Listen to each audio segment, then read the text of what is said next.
हम सहोदर हैं, हम भाई हैं। लेकिन कुछ लोग तथाकथित अम्बेडकरवादी ये कहते हैं कि हमें इस हालत में पहुंचाने के लिए हमारे बीच में दुश्मन है।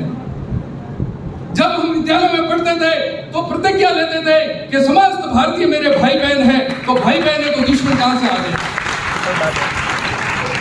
दुश्मन कहां से आ गया? तथाकथित बुद्ध को मानने वाला जो स्वतंत्रता और समता की बात करते हैं और बंधुत्व की बात करते हैं, तो बंधुत्व गायब कैसे हो गया?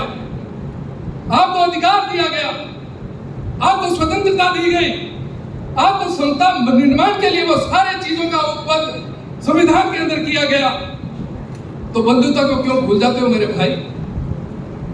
देश के भीतर कोई दुश्मन है? देश के भीतर कोई दुश्मन है?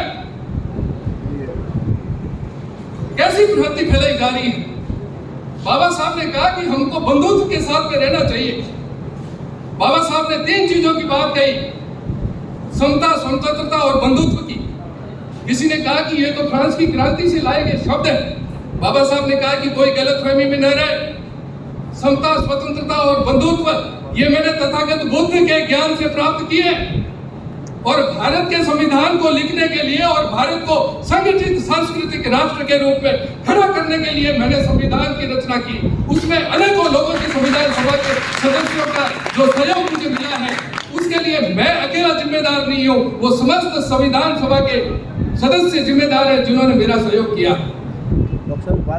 और उसके लिए इस भारत भूमि के अंदर से जन्मे हुए तत्व ज्ञान के आधारित मैंने समय के अनुकूल संविधान की रचना की है। वो संविधान किसी भी तरीके से जनता को लिए हुए नहीं है, किसी भी तरीके से मेरा लिखा हुआ एक ताम्र पत्र नहीं है कि जिसको आप समय के अनुसार आवश्यकता पड़ने पर उसमें फेरबदल नहीं कर सकते।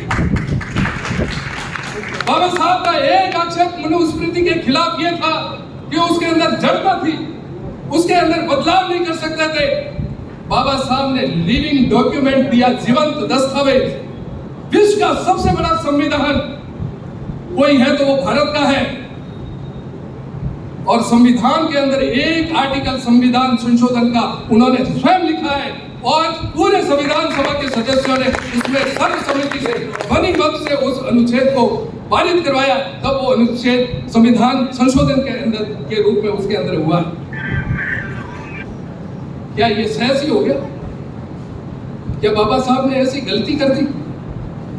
बाबा साहब ने अनेक धर्म ग्रंथों को पढ़ा, अपने बाल्यावस्था से लेकर और युवक बनने तक पग पग पर अपमान के दंश झेले, अपमानित हुए,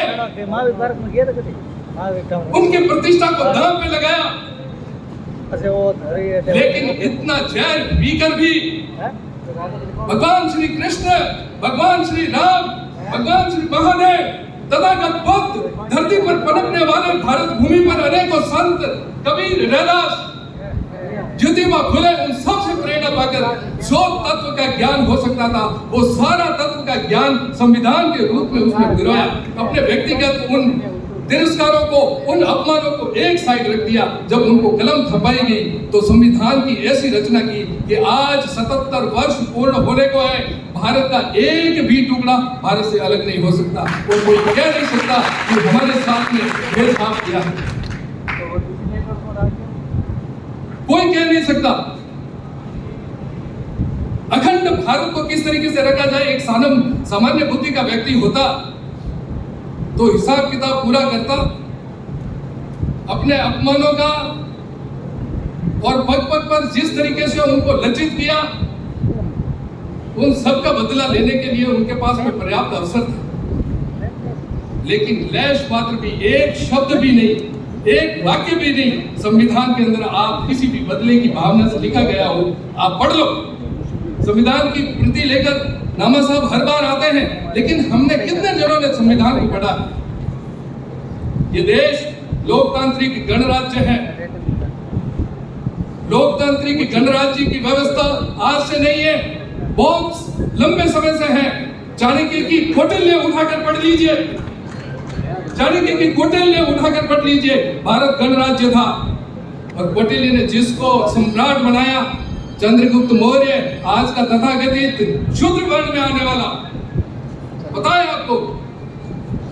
विक्रमादित्य जिसके नाम से विक्रम संवत चलता है, गर्ग भील का बेटा है, पता है आपको? बाबा साहब ने कहा शूद्र कौन थे? ऊपर का शूद्र, उन्होंने पुस्तक